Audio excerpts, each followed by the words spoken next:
In this video, I'll show you how to add a poll to a Facebook post step by step.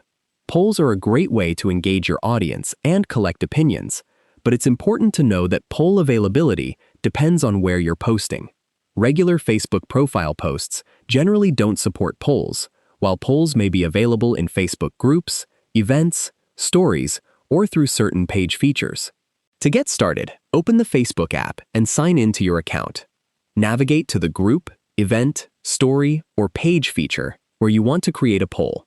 Tap Create Post or the Create button, then look for the poll option. If it's available, tap Poll and enter your question. Next, add the answer choices that people can vote on.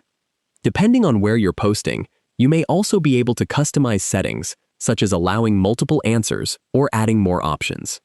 Review your poll to make sure everything is correct, then tap Post, Share, or Publish.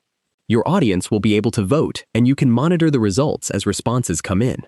If you don't see the poll option, it may not be supported for that type of post or your current app version. If you found this video helpful, please like the video and subscribe to the channel for more easy app tutorials. Thanks for watching.